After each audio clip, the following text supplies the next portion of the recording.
Hey everyone, this is just a quick video on how you can set up and play CRAVE. CRAVE can be played solo, 1v1, 2v2, even 3v3.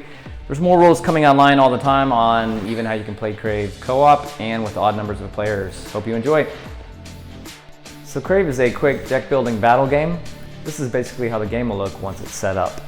To get started in CRAVE, you need to know that each side has its own private market to buy from, as well as a public market that both sides can buy from. This is a game of vampires versus vampire hunters, and it takes place in a modern day fantasy setting.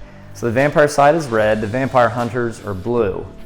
To set up the game, starting cards each have a crescent moon, and each side plays completely different from one another. So vampires have the crescent moons here. This will be their starting cards. The vampires have their own private market here. They'll deal 4 in the private market. The public market has 5 cards dealt out for either side, so each side has their own private market to buy from. If there's a cost in the top right of the card, that's how much it costs to acquire that card. In the middle market, you'll find cards of different colors, including green for plants, pink for groupies, brown for werewolves, and purple for enchanted cards. You'll deal 5 out in the middle row. The vampire hunters are the same. They'll have a cost at the top right of each card. This is how you know the cards that make up the starting market. These cards are blue. In the vampire hunters private market, they also have crescent moons to show what cards that they'll start with. Each side has a life tracker. Typically you'll start at 70 life points. If I get hit for 5 points, I'll go from 70 to 65. That's how you set up CRAVE. So there are a variety of cards in CRAVE, and I'll show you just a few so that you can kind of get a hang of what the cards do. So in CRAVE, this blue icon is the influence. That's the currency you use to acquire new cards. This black icon is your attack power, and this green icon is the health that you'll gain. Cards can have shields if they come into play. The shields are represented here with either a stop sign or a yield sign. These are called patrols. They're the defenders that you'll put into play. This stop sign is called a sentinel. This yield sign is called a sentry. So a sentinel has to be defeated before a sentry is defeated. A sentinel also has to be defeated before you yourself here can be attacked and lose life points here on your health tracker. As long as these defenders stay in play, they still get all of their powers. So if my defender has this card, I'll definitely want to attack it before I attack my opponent directly, because if I leave this card in play, it keeps getting to attack me, in this case, for 4 every single turn. If I want to, I can bypass this defender because it has a yield sign, and I can attack my opponent directly. The stop sign means I cannot attack my opponent until the stop sign is gone. Block is a cool effect. When a card has block, it's put into play sideways, and that means that my opponent cannot attack this card for 1 full turn.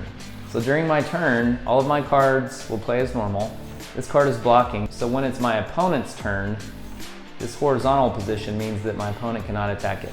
When it comes back to my turn again, I'll realign it vertically, showing that my card can now be attacked on its next turn.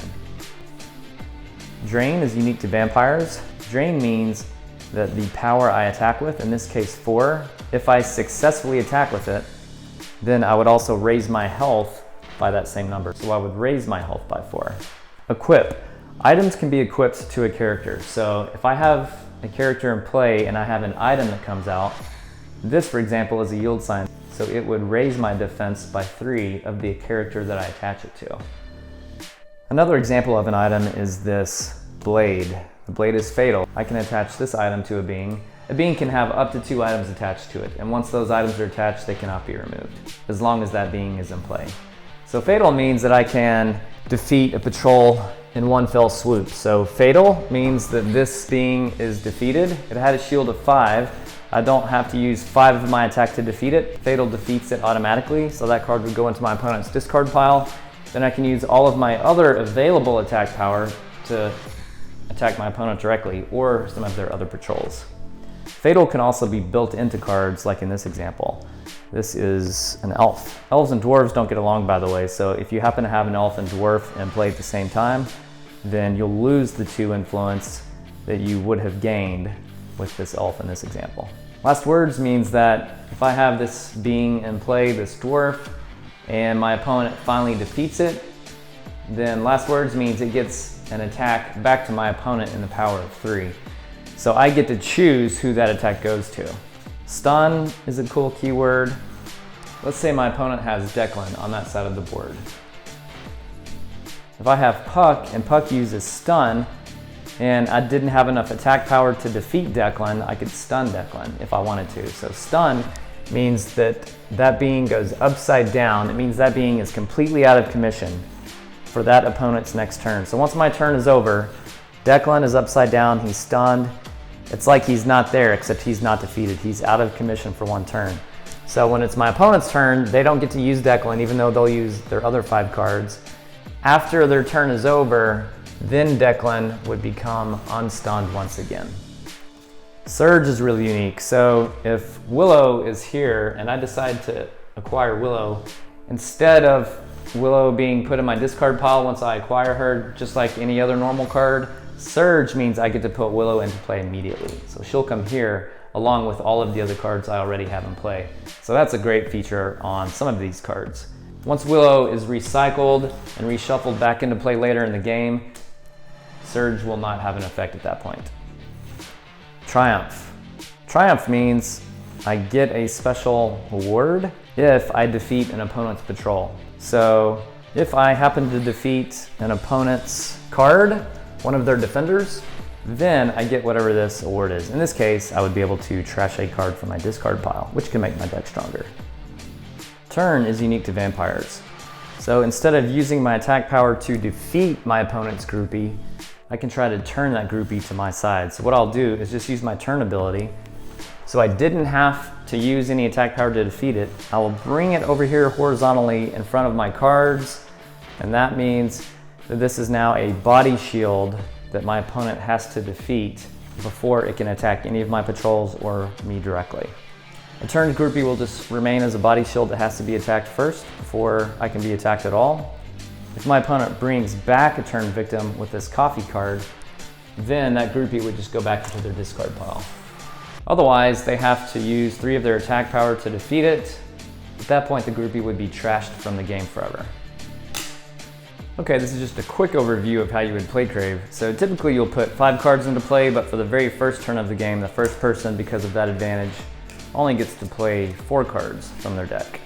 So they'll take their top 4 cards and count up their influence, 1, 2, 3, that they get to use to buy new cards, 1 attack. So their opponent would lose 1 health. They'd go from 70 to 69. Telepathy is unique to vampires. Telepathy lets me see their upcoming cards if I want to. Typically I don't unless I really need to see the cards, but then I also get to put 1 purchase card on top of my draw deck. Typically when you acquire a card, I have 3 influence.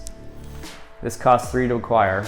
So Hypnotize usually just, or any card I acquire, just put it into a discard pile starting over here. But because of Telepathy, I get to put 1 purchase card, 1 acquired card on top of my draw deck if I want to. So that would complete my turn. There's my discard pile over here. Anything I acquire, and once I use cards, I go into discard pile. Once I've used everything in my draw deck, I just reshuffle my discard pile and begin again. So after I buy a card, after I acquire a card, I just replace it from my own private market or public market.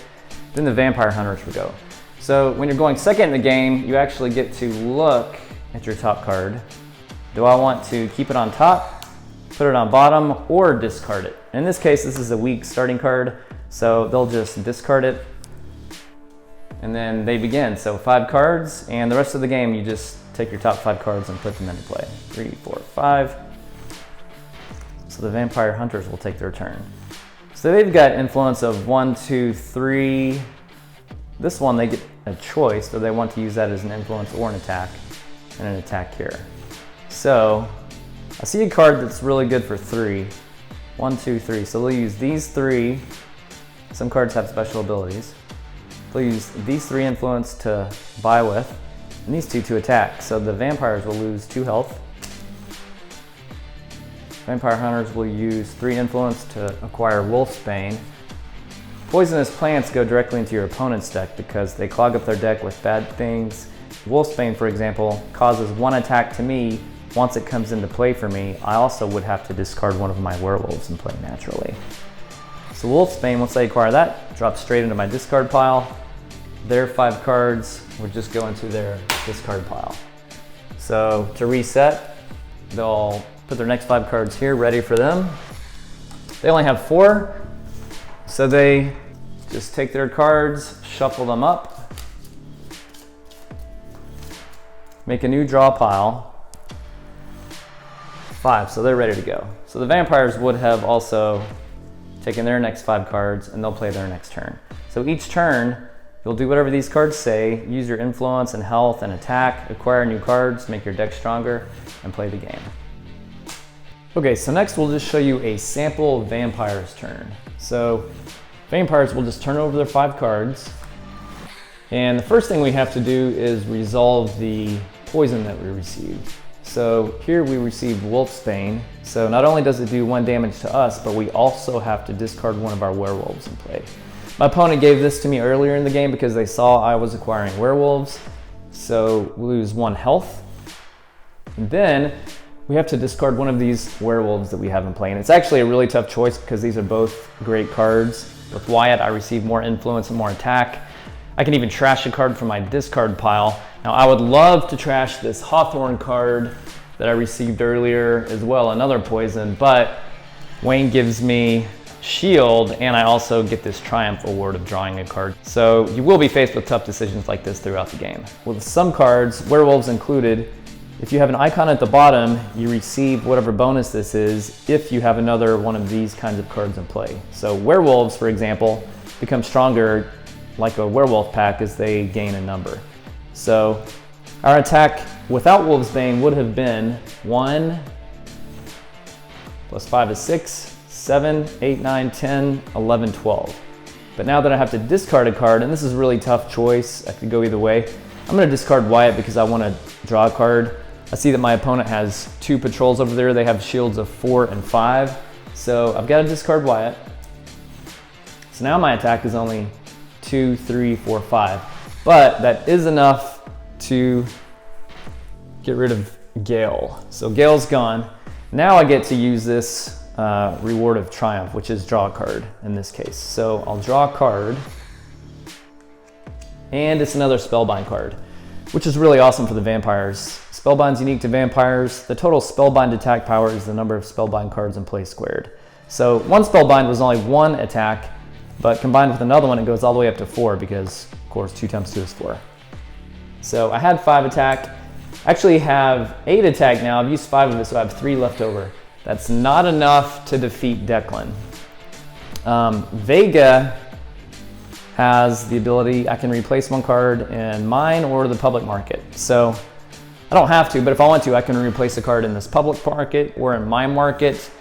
I'm gonna go ahead and replace Veruca just because her ability is I get extra influence for each of my enchanted cards in play. I haven't really been acquiring enchanted cards, so I'm gonna replace her. To do that, simply just tuck her under here and draw a new card from that market.